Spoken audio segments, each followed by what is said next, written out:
Julian Laurent will be with us shortly, as well Jeff Carlisle here in the studio to look ahead to the start of the new MLS season. As well as that, we're looking back at some extraordinary drama last night in the CONCACAF Champions League. But speaking of drama, let's start in the Europa League. Arsenal taking on Olympiakos. Remember, it was 1-0 after the first leg in Greece. However, the visitors would get that all-important equaliser 8 minutes into the second half. Cisse with the goal. David Luiz caught ball watching. That would force things into extra time. Aubameyang then with a spectacular scissor kick, making it 1-1 on the night, 2 on an aggregate. Looked like that would be enough. But then Al Arabi with a late goal. David Luiz at fault again to make it Olympiakos 2, Arsenal 2 on aggregate. The away goals, of course, counting.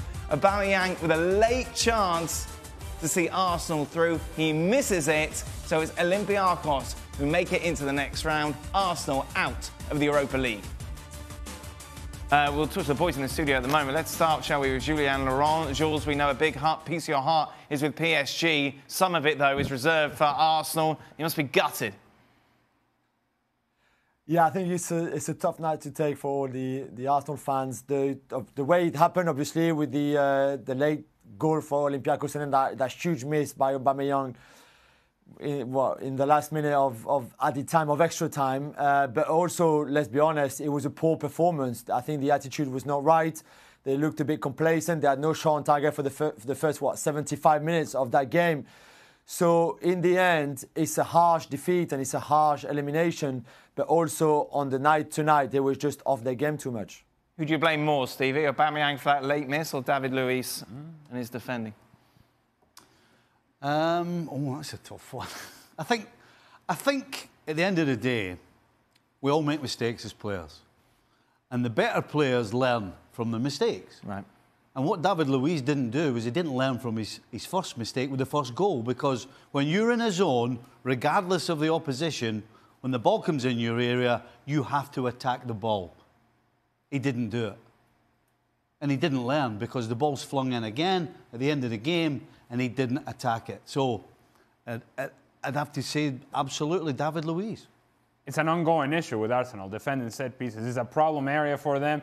And Aubameyang scores a great goal. And even after all the struggles that you've had in this game, he scores that great goal, and now you're through. Yeah. All you have to see is the last 2 minutes of the match, and then that's it. You're going on to the next round. It wasn't pretty. It must have been a learning experience for Arsenal. That's the way that Arteta would have spun this whole story. But you're not able to defend properly in a set piece, and then see you guys later. Take care. Here's the other thing I would say about Arsenal. For whatever reason, they thought that after winning the first game, the first leg, 1-0, that it was all done. That's the way they approached this game, as if they had already advanced. The truth of the matter is that where Arsenal is right now, they're not good enough to be complacent. They're not good enough to lack energy. They're not good enough to just be a team that is going to show up and just say, no, we're just going to play around and we'll see our way through to the next round. They're not good enough to be doing that. The players know that. But the problem is that they cannot find any sort of consistency with their level of play. One day they look good, the next day they don't look so good. One half they look okay, then the next half they look terrible. But the one thing that they've been consistent about is poor in defending set pieces. Stevie, I'll tell you after the game, lambasting his defence. 4 goals conceded in the last 2 matches from set pieces. Surely this is something you can work on in the training ground, isn't it? I know that we've talked about the personnel that Arsenal have and that it's not good enough. But surely this is something you can actually physically help with on a day-to-day training. You can work on the training field all day, every day, 7 days a week. But if you have players who don't get it, and they'll tell you they get it, but then they step on the field and continue to make the same mistakes, and that's exactly what Arsenal have been doing for the last 2 or 3 seasons, defensively.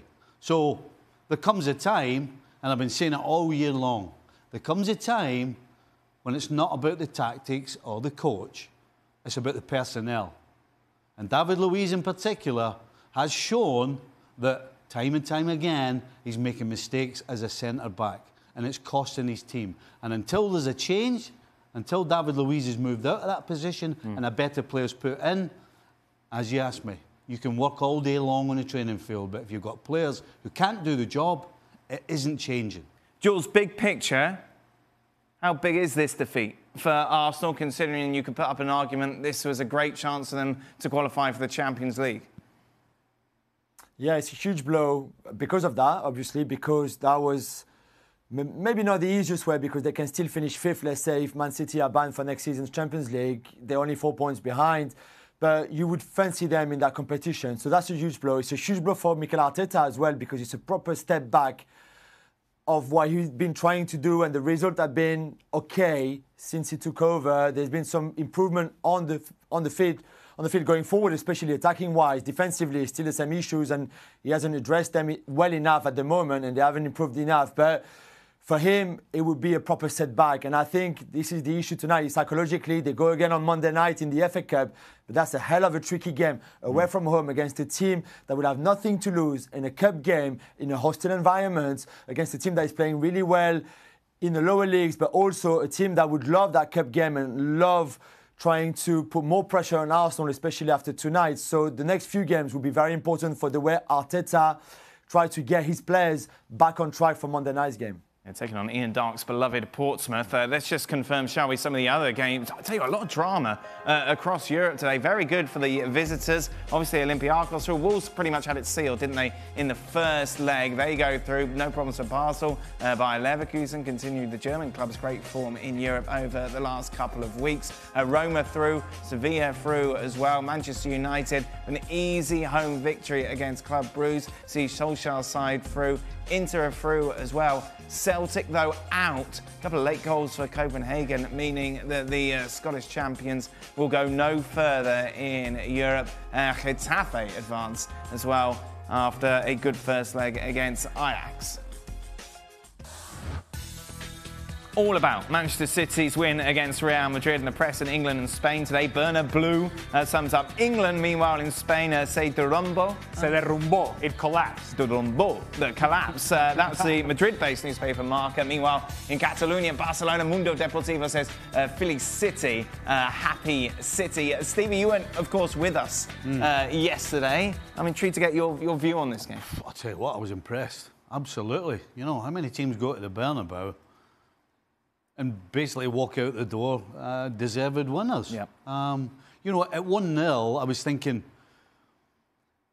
how come Courtois comes up with 2 saves when he hasn't made a save for goodness knows how long? And no surprise, a mistake defensively, not getting outplayed or cut open, a defensive mistake by City, I think is going to cost them the game. But I tell you what, they absolutely, from that point on, passed the ball all around Real Madrid and deservedly won this game. Now, I'm intrigued to get your view. Was this a masterclass from Pep, or was it just that Manchester City have better players? Do you know, I think unfortunately we've forgotten how good Manchester City are, just because of how good Liverpool have been. You know, a couple of years ago we were waxing lyrical about how fantastic this team is and this squad is. And it hasn't changed that much. And what they've done is they've put a performance together. But would they have not won by more if they put out their first-choice team? If Kun Aguero was up top, if Sterling, you know, if it was familiar, if Gabriel Jesus wasn't playing on the left? Conventional wisdom would say you play your best players. But Pep came up with a tactic of the front three, particularly Jesus, starting in a wide position. And you can't argue. It worked, no question. It took away the fact that the only place they could go was to try and hit the centre forward. Ramos in particular and Varane loved to come and win balls. Right. And they couldn't get in the game and they didn't have the opportunity. Everything was down the sides and it was all about pace. And that's what they had, pace. So you got to say, Pep absolutely 100% got this spot on tactically. Jules, do you agree? Yes, completely. I thought the tactical plan from Pep worked perfectly, targeting Carvajal defensively, who was the weakest link really in that Madrid defense. First with Gabriel Jesus, then with Raheem Sterling as well, who obviously had a big impact. Almost letting Casemiro, not putting too much pressure on Casemiro, at least for most of the game, because he couldn't do much with the ball because there was not many options for him either. And then playing Kevin De Bruyne and Bernardo Silva as false number 9, especially De Bruyne in that central position, worked so well for them as well. So on you have to say that in the tactical battle between Zidane and Pep won it quite easily. We asked you to give us player ratings for both sides. We'll start with Manchester City. Jules, you mentioned it there. Kevin De Bruyne, the star of the show for you. Yeah, yes, definitely a goal and an assist as well, taking that penalty under a lot of pressure, especially considering the latest records of City in penalty takers. But he buried that one really well. Kyle Walker obviously at fault on the Isco goal, and Otamendi as well. But I thought overall Jesus and De Bruyne played so well. They deserve the highest rating. Then they controlled quite well in midfield. And Bernardo Silva maybe didn't do much with the ball, but I think his movements caused a lot of problems to Varane and Ramos, especially because he was always hard to pick him up. How good's De Bruyne, Stevie? Well, he walks into any team on the planet. That's how good he is. Is there somebody, you take Ronaldo and Messi out of the equation, is there somebody you want before him today? I don't think there is. Mbappe? I don't think there is. I think the influence that he had, and he not only is in this game, but for the last 18 months, has been absolutely incredible. Mbappe may be a great player. Mbappe may be a great player, but Mbappe has been playing in the French league. Wait. If you want to make an argument, for De Bruyne, fine. But don't make an argument against Mbappe. Don't punish Mbappe. I just told you Mbappe's a great player. I just told you that you took a shot saying, well, he's plays in the French league. Well, if you let me finish, I'm going to say not only the influence he had in this game, how many times has anybody gone in to Real Madrid's home and dominated the game from start to finish? That's what he did. Okay, wait a minute. We're talking as if Mbappe didn't win the World Cup and was the most outstanding player for France in that tournament. When was this? When did he win the World Cup? 2 years ago. 2 years ago, all right. So I'll tell you what, there's a lot of good players 2 years ago. We're talking about today. Okay, really? We're talking today. And by the way, the difference is... Fine. No, you're right. I'm not going to argue with you because you're right. Sarcastic now. You're trying to be clever. No, because if you're going to make an argument for De Bruyne, I'm telling you, but don't make right an argument now. against Mbappe. What did Mbappe do to just kind of put him and just forget about him? Let me ask you a question. Did you throw Mbappe out to say, no, Mbappe's better? Because that's the way I took it. Yeah, I think Mbappe's better. And I think Lewandowski's better. Well, that's fine. Listen, you can have your opinion. Okay. But don't poo-poo on mine just because you don't agree with it.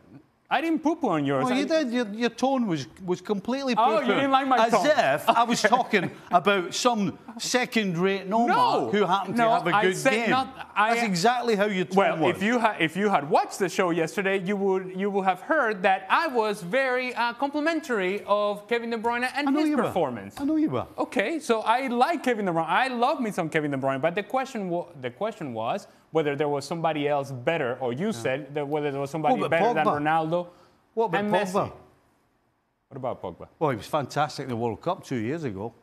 All right, Steve. If you want to go down that path, go ahead. Well, you started. You were the one that kicked it off. Let's go to Julien Laurent, shall we, to add his 2 pence to this. What's your tone, Jules? What do you think? Yeah, exactly. Be careful with your tone.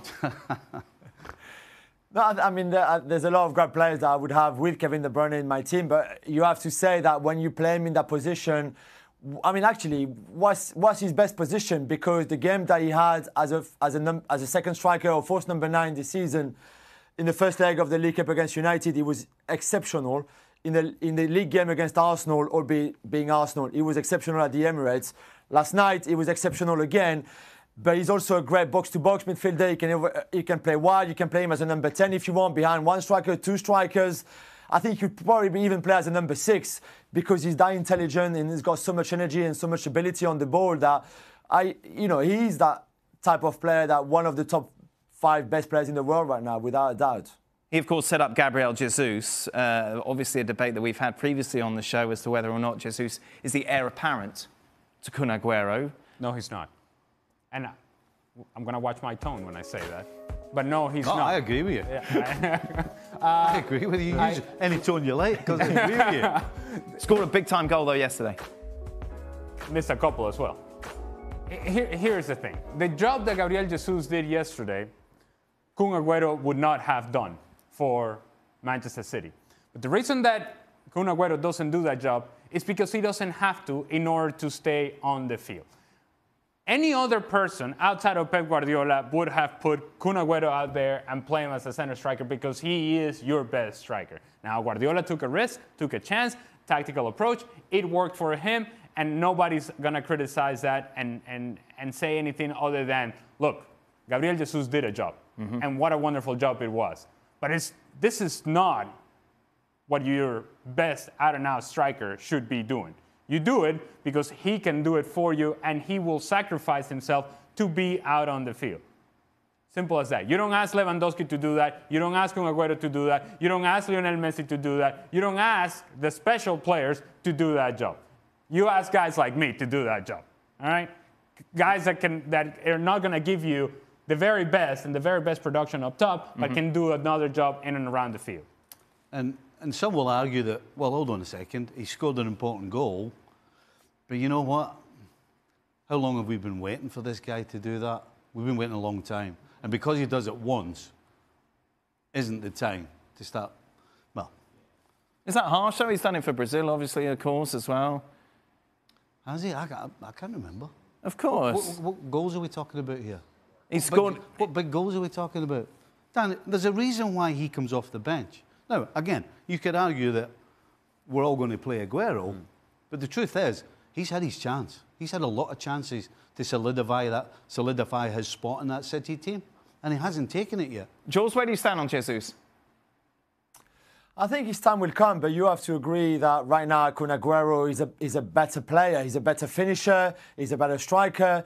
Yes, Kun couldn't have done the job, like Ali said, that Gabriel Jesus did on Wednesday night, for sure, and that's why he didn't play. That's why Jesus played. It's as simple as that. But had Pep decided to play his best team in a normal way, if you want, in the 4-3-3 formation, for example, there's no doubt that Aguero would have started that game and not Jesus. But I think his time will come. He will still need to improve. He still has a lot to understand about his game. He has to be a better finisher, more clinical, because he still misses a lot of chances. But right now, you can't say that Jesus is better than Aguero. Meanwhile, Stevie, I have to tell you, we've had a lot of correspondence about Sergio Ramos, of course, getting sent off yesterday. That his 26th red card. Incredibly as well, 262 yellow cards as well in his career. I'm saying nothing. Just look at the statistics. But obviously, alongside those statistics, you can put World Cup, European Championship, Champions League winner, captain of Real Madrid, 3 times in a row. Listen, he's a absolutely a legend at Real Madrid, and he has all those trophies. But they're going to appeal the red card, by the way. Okay. Yeah, well. Good luck. Well, it's Real Madrid. They've got a chance, isn't it? But the truth, honestly, and I've said this argument 1,000 times, but I'm going to say it again because it's 100% valid. You name me another so-called world-class defender who has 262 yellows in their career and 26 red cards. There won't be anybody even remotely close to that. That's not the sign of a good defender, Dan. But look at his resume, Stevie, against that. Your defenders have to be cool, calm, collected, and make good decisions. But obviously he is a good defender. 262 yellows and 26 red cards doesn't back up cool, calm, and a good decision maker. Yes, the guy has scored important goals in important times. Yes, the guy's a warrior. Listen, if I'm going to battle tomorrow, I would love to have Ramos sat next to me. Right. So then that doesn't matter then? Well, when we're talking about a world-class footballer defender, that does matter when you've got those statistics against you, 100%. I am torn about Sergio Ramos because you cannot deny the things that he has achieved individually and with the teams that he has played for. It's impossible to ignore that. But we're to the point now with Sergio Ramos that he gets a red card in this big moment, and you're not surprised. You're almost expecting it. You're almost surprised more if he walks off the field and nothing crazy has happened. Nothing that is borderline. Nothing that is a red card. Nothing that is questionable. And he has played in the game. And so when you evaluate his career, I think the thing that you're going to remember the most is the big goals in those key moments, in those moments where Real Madrid needed something and he came up with. you're not going to truly remember the 262 yellow cards. But when you go digging into his career, you're going to see numbers that you're going to be astonished by. And 26 red cards, it's a lot of red cards. It's a lot. Overall, though, in our hypothetical world of wonder, Yes. did he not take one for the team yesterday? Are Real Madrid still in it because he got himself sent off?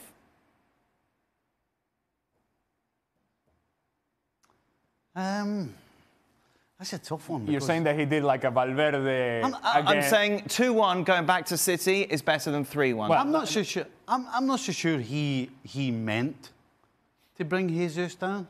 I think he automatically put his arm out because that's what he does. Right. I don't think he was consciously thinking, well, do I take him down or do I let him go? He just got himself in an awkward position, and then, unfortunately, again, a bad decision. He's put his arm on his shoulder, and with emotion, he just took it and he went down, and he's got a penalty and a red card. I agree with Stevie in the sense that this is not quite like Valverde did in the Club World Final against Atletico Madrid, where he made a conscious decision and said, you know what, this is late, I have to take him down, and so on and so forth, and will advance because of my decision. I really do think that Sergio Ramos simply was trying to get back defensively, and the only way that he could do it was to try to pull Jesus back. If Jesus doesn't go down, then it's not a foul, then it's not a red card, and Sergio Ramos survives. Let's take a look at how the bookies have things set then going into that second leg in England. Manchester City 12-1 on Real Madrid, who of course for the moment without Sergio Ramos 7-1. What that shows as well in the next 48 hours. Where do you stand on this, flop or not? Well, I find it interesting that Jeff admits to the fact that the LA Galaxy, for them to be successful, are going to have to spread the wealth. That is going to be a different picture from what we saw when Zlatan was on the team. Well, then the expectations should be different for Chicharito as to what he should be producing for the LA Galaxy. If you're saying that the team is going to be better because they're spreading the wealth, because Pavón is going to score, because Katai is going to score, because Chicharito is going to score, I say that the LA Galaxy would take, 12, 15 goals from Chicharito Hernandez if that means that they're a more solid, more balanced team and a team that is actually built to make a deep run in the playoffs. That's why the LA Galaxy brought Chicharito Hernandez. It's not only to score goals, but for this team to be competitive enough for them to be a real candidate to win it all. Your best strikers are a goal every other game, right? Yep. He has to score 17 goals, Right. at least. That's good. At least. Right. Let's see what happens. So MVP predictions for the new season. Let's just take a look at who everyone's gone for. Carlos Vela very much dominating. Just one for Joseph. I mean, it's not like, some big, conclusions are going to be drawn after the first week of the season. But, I still look for Carlos Vela to still weave his magic. And, I think he's got the team around him to do it. Do you concur? I concur that the team is built around Carlos Vela and caters to Carlos Vela. However, my pick, no shock here, no surprise. Vamos Venezuela! Jose Martinez. Hey, if Atlanta United is going to make a run this year, they're going to need every single goal from Jose Martinez, because it's a team that made some changes, and I don't think they've really addressed some of the need areas that they have. And so it really is going to come down to Jose Martinez scoring a bunch of goals. Who's going to win it all? That's, of course, the big question. Who will be crowned 2020 MLS Cup winners? Jeff, you went for LAFC. I think I agree with Ali that there's some questions about LAFC and what they've done, but I think there are questions about everybody. I mean, like you said, Atlanta United. I mean, Julian Gressel's gone, Darlington Nagbe's gone. Would they have learned from last year? I think so. I think so. I think that midfield, with guys like Latif Blessing, I think it's still a hard-working, ball-winning midfield that is going to do a lot to feed the likes of Carlos Vela. So I think, they're a year older. I think they're a year wiser. And, again, we'll see if they add to the team in the coming months. But I still think they're the cream of the crop at the moment. Atlanta, for you? No, LAFC. LAFC? Well, they're due. It's what they need to do now. There is no other option for LAFC but to win the whole thing. They've taken every single step. They came as an expansion team. They were impressive the first year. They took that to the next level last year, and they couldn't quite come up to MLS Cup. They came up short against the Seattle Sounders at home. Now they had to learn from this experience, and the next step is MLS Cup. That's it. For Bob Bradley and everybody else involved with that organization, that's the goal. And anything short of that, I think, would be a failure. The way they played last year, it's very difficult to turn around and say they're not favourites. Right. The problem is, good luck trying to emulate the way they played, particularly Vela as well. So this is going to be a mental season for them, because they know what they're capable of. They all think they're going to turn around and do exactly what they did. Don't work that way. I'm not so sure. Well, meanwhile, RSL took to Twitter with an exciting announcement. The U.S. team that I think is crying out for some creativity and someone who can kind of take that load off of Christian Pulisic, who is frequently injured. So, I mean, you're going to need an additional attacking weapon anyway. So I think I'm really looking forward to seeing him. I mean, obviously, Greg Berhalter said yesterday that Gio Reyna was going to be called into the squad for that window. So I think, hey, take a look at him, see what he's got, and then make your judgments from there. Any concerns that he's going to say no and play for the mighty England? Well, I don't think England was even possible because... I'm sure he was born in England. Well, I think for their rules, it takes a little bit more than that, I'm told. I'm sure we can twist the rules. That's fine. Stevie, as exciting as it is, how concerning it is that there is so much excitement about a 17-year-old coming in, and as Jeff said, to provide this spark that they so desperately need. You know, you look back and you think every single time an American has appeared, straight away they've been thrown into this bracket of this is the answer to all our problems. And so far, including Pulisic, it seems like it's too much pressure. So I don't see how it's going to change anything, because you know that Reyna eventually is going to be a starter in this Dortmund side. Yep. And then when he does start, the expectation again is just going to rise again and probably put too much pressure on a young man who should be just left to play. But I think you look at it from the perspective of Greg Berhalter and you evaluate what you have available. And so if I'm Berhalter, I say, well, for all this talent pool that I have and all the options that I have, who's better right now than Gio Reyna in the position that he plays? Who will do a better job for me? Who's a better option? And really, the names don't come up all that easily. And so I imagine that he's looking at it and saying, if Lucien Favre, in a knockout stage of Champions League, when there's a moment to make a substitution, he looks down the bench and says, yeah, give me the 17-year-old American to put him out here and make a difference for us. If he's doing that in Champions League, that's good enough for me. I want to see him too.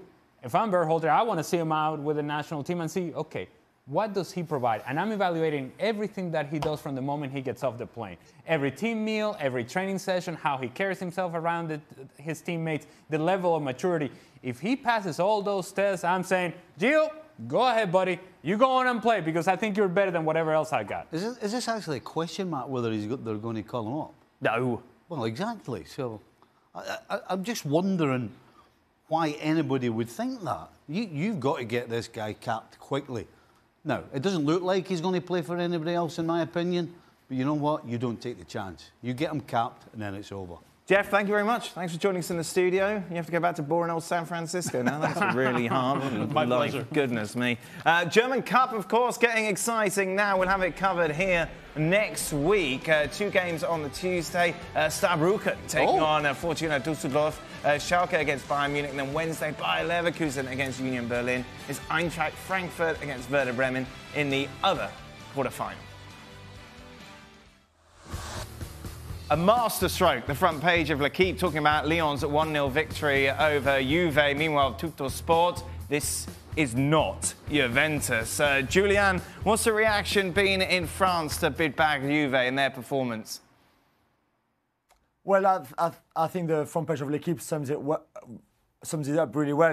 Is that Lyon almost played the perfect game. They were very good in the first half. They hit the ball and they scored that goal. They were clinical. And then they defended really well in the second half with less control of the ball, less control of the game, but still defensively as a team, the togetherness, the spirit was just perfect. And Juve had 14 shots, none on target, which I think for a big club like them is pretty pathetic. And I think the French were quite quick to sum it up in that way, is that they were actually never really threatening Lyon. Yes, maybe at the end there was a couple of dodgy decisions by the referee. Maybe one could have been a penalty. But apart from that, there was nothing much really to worry the Lyon defense or Anthony Lopez in goal. And yeah, the second leg would be far more difficult back in Turin. But Lyon, from what they showed on Wednesday night, could certainly believe that they could get another masterstroke and then maybe going through as well. Just to emphasise the size of this achievement, Jules, this isn't first choice Lyon. They had a number of players missing. Yes, of course, and probably the best one in Memphis Depay, who's had a long injury, Jeffrey Adelaide as well, Raphael was also missing, and Koné, so the two full-backs, and Dubois, the right wing-back on the night, just came back from injury. On the other side, it was Cornet, who played as a left wing-back, who's usually a left winger. So Garcia had to tinker a little bit, but he found the right system in that sort of 3-5-2, that really troubled Juve in the first half, with Oussama Aouar having a wonderful first half. And then defensively, in the second half, they played a bit deeper, they were more compact, and they defended really well. And I think the idea would be very similar in the second leg in Turin, but certainly for a team that has been struggling in Ligue 1, especially at home, where they have a very, very average record this season, to come out and put out a performance like this, raising their game the way they did on Wednesday night, is pretty impressive.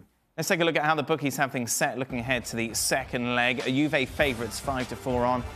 Lyon, meanwhile, evens to advance despite that 1-0 lead.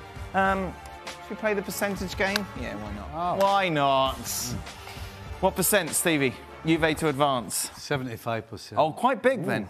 Bigger than the bookies have it. Lyon have been struggling for any sort of consistency for most of the season, right? And they turn around and put in a performance that surprised everybody. Really, what are the chances of them doing it twice in a row? And the fact that they're away from home is the biggest problem. You know, had they put this performance in away from home in the first leg and were coming back home, then I would look at it slightly differently. But the fact that they're so inconsistent, I don't see how they can, particularly defensively, they can't perform two games in a trot like this. I just don't see it. I have to dispute the headline of Tuttosport and saying, non è Juve. Yeah, no, this is Juve. It's what we have seen the whole year.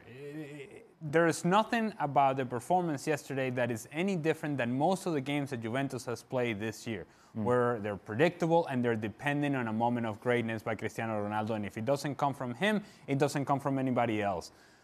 Percentage? Having said all that, 60-40. 60-40? Jules? I'll go 80-20 for Juve. Even Wow, Garcia that's said a after the game bluff. last It's a night. bluff, isn't it? No, Come it's on, true. Jules.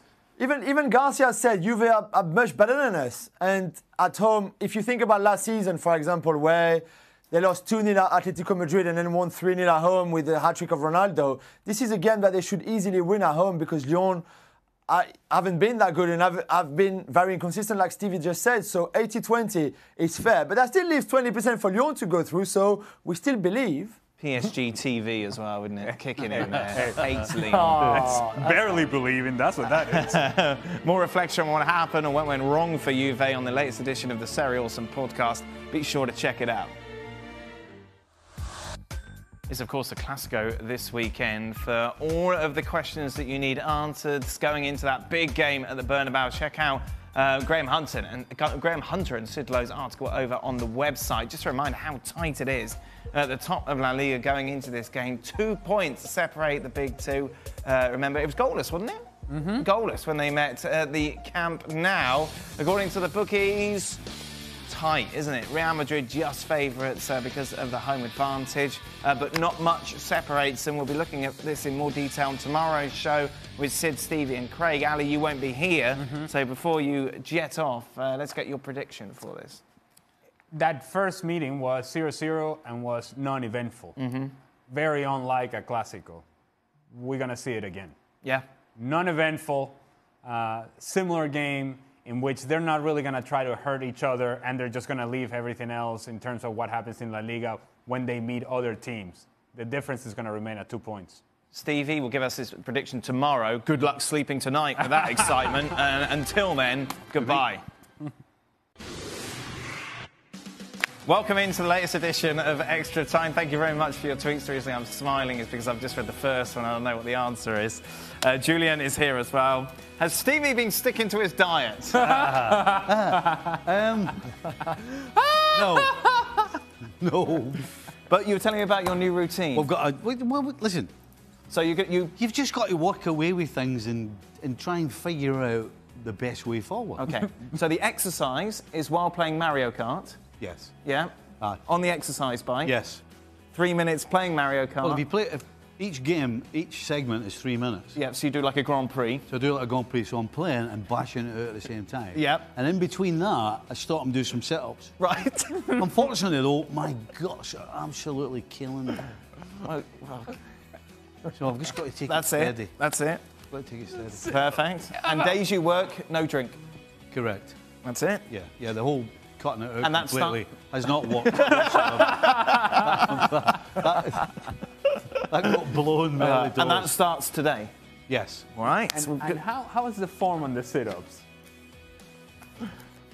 Very easy. Put your feet up. I put my feet up on the bike. Okay. And just gently move forward because you've got to start slow up. Okay, so it's more of a neck. It's more of a neck up right now than. Okay, Jules is here as well. As I mentioned, are Manchester United the favourites to win the Europa League?